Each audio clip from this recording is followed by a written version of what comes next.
সেই সঙ্গেই আমি একটু শারীরিকভাবে অসুস্থ। হরে কৃষ্ণ। কঠিন জ্বর।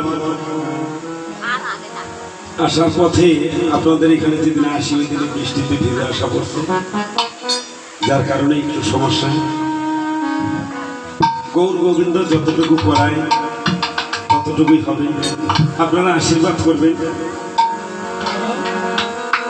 আমি যেন ভজন পথ থেকে যেন কখনো বঞ্চিত না হই।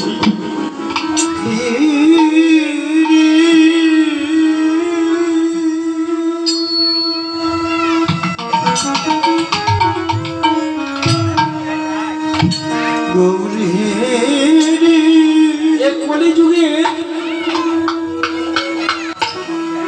জন্মটাই কেবল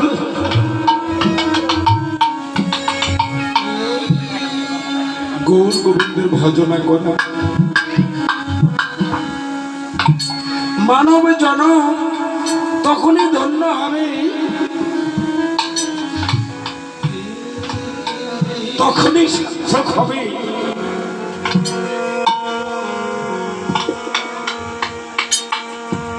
যখন আপনি সাধু সঙ্গ করবেন,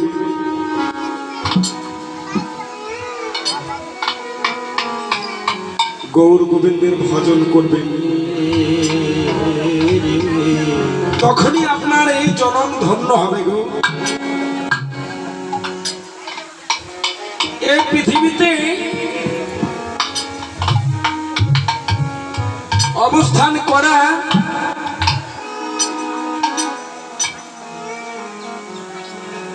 কেবল লাঞ্ছনা গঞ্জনা, মায়ার সংসার।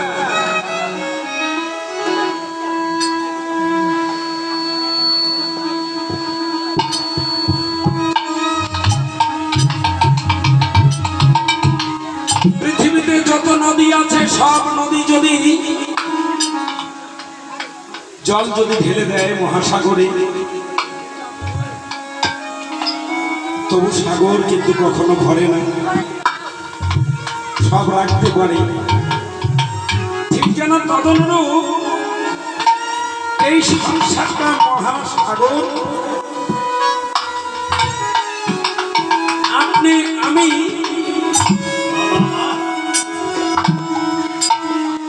এই মায়ার সংসারে কত মিথ্যা, কত ছিচা, কত ছলনা, কত কি করে এই সংসারে দিলাম, তবু সংসারের চাহিদা কখনো মিটছে না।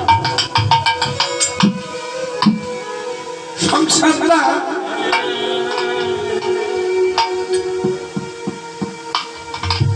মহাসাগর। আপনি হরিবাসরে আসবেন না, আপনি সাধু সঙ্গ করবেন না, সংসার নিয়ে ব্যস্ত থাকবেন, কদিন কতকাল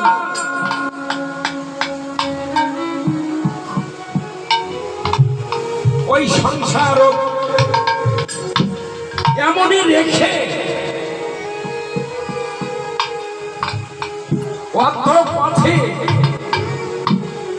আপনাকে সংসার বঞ্চিত হয়ে আপনাকে যেতে হবে।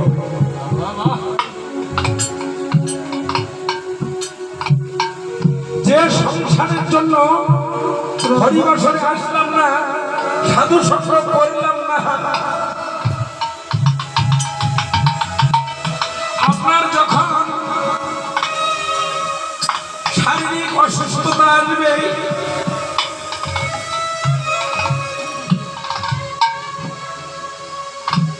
তখন ওই সংসার আপনাকে আর ভালোবাসবে না।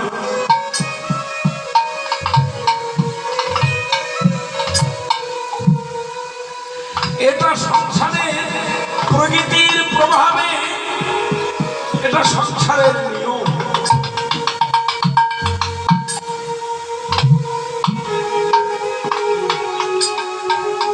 তখনই আপনার সার্থক হবে যখন এই সংসারের ফাঁকে ফাঁকে আপনি হরিনাম করবেন, সদ্গুরু আশ্রয় নেবেন।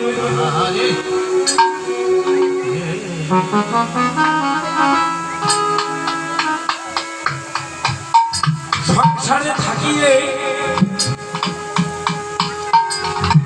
সাধুগুরু বৈষ্ণবের সেবা দেবেন, গৌর গোবিন্দের নাম করবেন, তখনই আপনার সংসার ধন্য হলো, আপনিও ধন্য হলেন।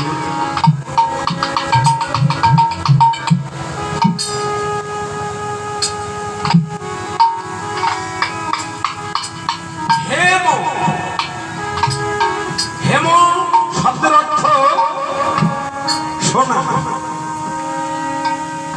হেম শব্দের অর্থ সোনা। হেম শয়ে, শয়ে মানে সমান, সোনা সমান। প্রশ্ন পদকর্তা বললেন না না, হেম শয়ে অতি গোড়া।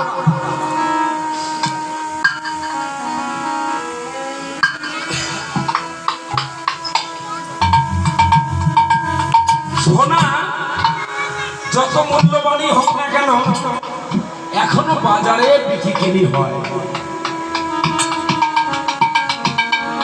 সোনার দোকানে গেলে সোনা কিনতে পাওয়া যায়। হেম শয়ে অতি গোড়া, সোনার সঙ্গে আমার গৌরাঙ্গের কোনো তুলনা, কোনো তুলনা হয় না গো। গৌর হে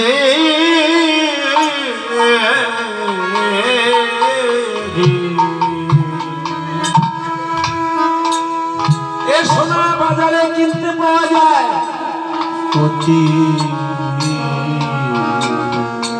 কিন্তু আমার গৌর সোনা আজ পর্যন্ত কোনো বাজারে কিনতে পাওয়া যায়নি।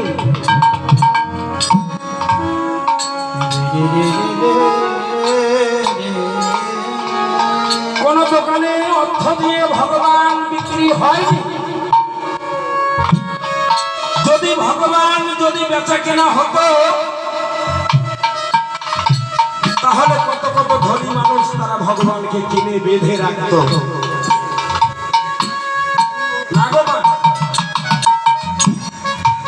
ভগবানকে কিনতে পাওয়া যায় না, তবে ভগবানকে ভজন করলে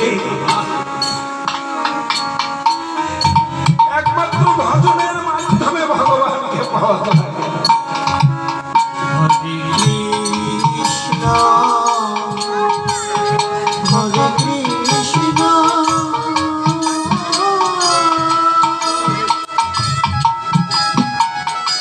আপনি কিভাবে ভজন করবেন, কিভাবে ভগবান লাভ করবেন, আপনাকে সেই ভজনটুকু করতে হবে।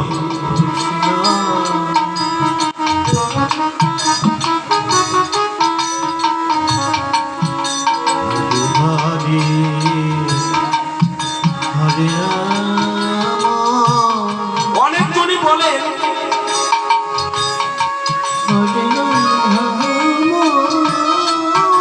সহবিয়া ভাবে, অনেকজনই বলেন মালা লাগবে না, তিলক লাগবে না, নিরামিষের শাসন করা লাগবে না, সাধু সঙ্গ লাগবে না। ও মা, আমি বলবো এ যুগে এদের কথা কখনো শুনবেন না।